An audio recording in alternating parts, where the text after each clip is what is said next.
hands on the backhand and I'm bringing my head in front here. And it's been fun, but mostly unproductive.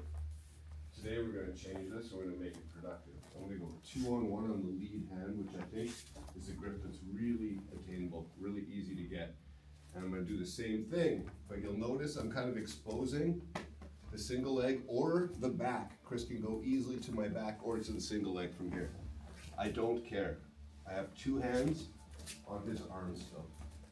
I'm going to give this guy the easiest single leg he's ever had.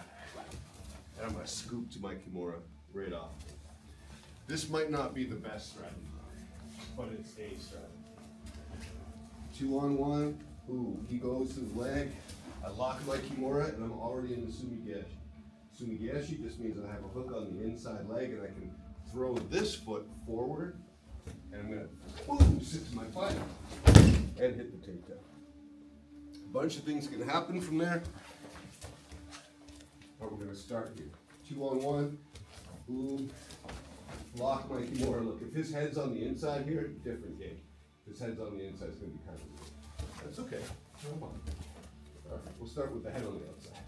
Even if he goes, look, if I keep my head here and he goes for the single, put your head on the inside. You can't, right? Yeah. So it's the same thing as here, but the close hand grip. But I'm going to use my head as a frame to stop him from making this weird because I'm giving him one tap. Here, Sumi Gaeshi. Back foot jumps forward. Land to the Kimura. Make sense? Back and forth, do this until it's comfy. We've got a whole weird system that's going to build off this and then lead into front head lock for you. Mostly. Is going to be on top because I want this one on the wrist and I don't want to re-grip. So when I come off, I just go straight over and I'm right into it. If I go this way, I'm high up on the wrist and he's going to be able to beat that grip. I want to be like way harder. Hooking it up here. All right, so we're here, boom. Have my head, give him the leg, scooping. If I try to Sumi Gaeshi from here and just sit, just stand up there, Chris, don't want to do it. Yeah, posture. It's super hard. If my leg goes behind his,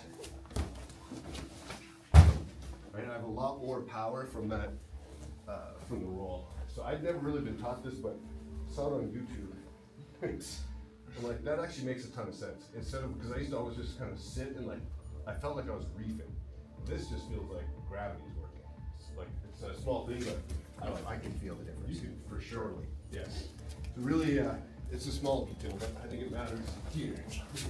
I have my Kimura. The other thing I will say for this particular Kimura, it might be better to not have your thumb involved, to take it all the way out for this one in particular. And the reason is because it's going to be stronger without the thumb when I finish the roll. So as I go, let's go towards the middle. I throw the weight back. We go, and here I have my like T Kimura position. Traditional finish would be to switch the hips and just come up on top like so and hit my finish here, right? But maybe he like held onto my leg or whatever, and I end up coming up all the way on top into side mount. From here, I'm gonna hit the move we did last week. Leah. When you go, like when you first land, would you be able to like backwards roll and land in mount? Is that even possible without like completely destroying their shoulder? The problem with mount is you have a Kimura grip and Kimuras don't work from mount. Okay. So for this one, I want to go here. And now we hurt some elbows. We gave some soft tissue damage last week right here. So today we're gonna build off of that and make it even stronger. So instead of just boom, getting the slicer squeeze here that I love so much. You guys all remember this grip from last couple weeks ago? Now that Eric's back, it reminded me of this trauma. Instead of just finishing here, which is very doable.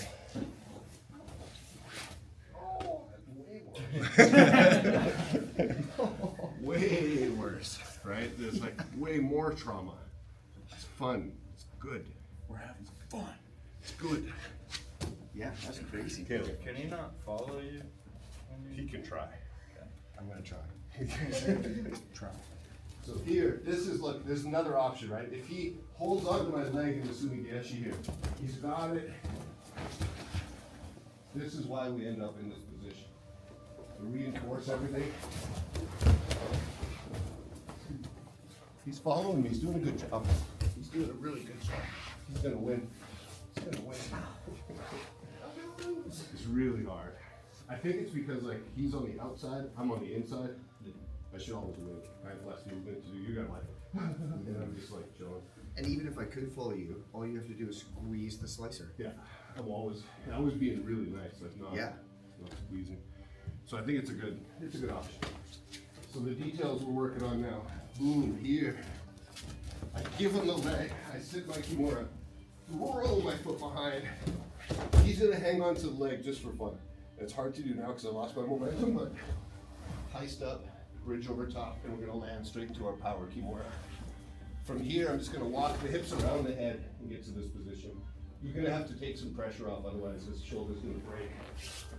But we just keep the angle. You can finish it here, you can go one-handed, whatever, but I want you guys to try this one. Get it to here, and then finish by lifting the outside arm. Ooh, right here. It's a tremendous amount of force on the shoulder. It's really good. That is good. Good? Let's go. There is no. Feels the Sumi Gaeshi coming. It only works if he keeps his feet close by me. If I get my foot behind his feet, it's an easy thing to hit the Sumi Gaeshi. He can stop the Sumi by stepping back. Now, I'm like, I can't commit to the Sumi here anymore. I'm gonna posture up, I'm gonna whip this foot to the outside and hit Osoto Gari straight into the same lock with the Kimura here. Kind of a weird angle. I have options that look kind of fancy and stupid. Or I might be able to just break it right here. Yeah, he's good. Or I could just get on top, knee on belly, mount, whatever.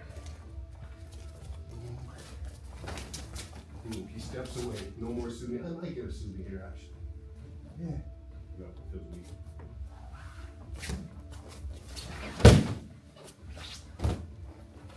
Play from here.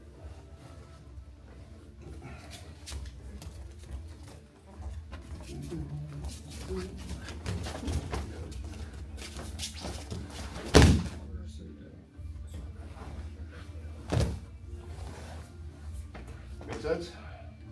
Give it a try. Oh. Here I'm blocking, he gets it on the leg. I reach to my Kimura. I want the Sumi Gaeshi, he steps back. Now I want Osoto Gari, and I go to bomb him, but he's looking, what's his left hand doing right now? Yeah, more than likely it's gonna be trying to get to the back. From here, I'm just gonna turn, hop this foot around, and I'm gonna hit him with a Harai type movement, right? If you'll notice, everybody's drilling this and that left hand is just sort of aimlessly, man, something's gonna go to your back immediately. My toes are pointing that way, they need to point that way.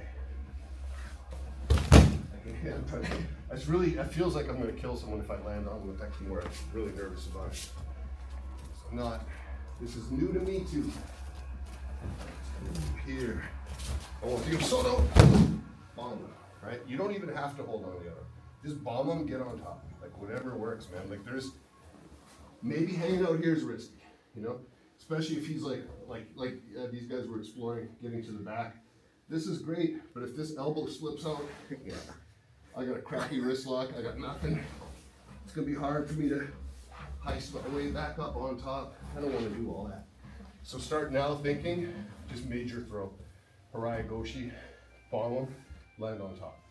Like, disconnecting is maybe the option, I don't know. See what you guys like, man. But nothing wrong with disconnecting, is bombing this dude. Anybody need to see it again? Really? Cool. Let's go.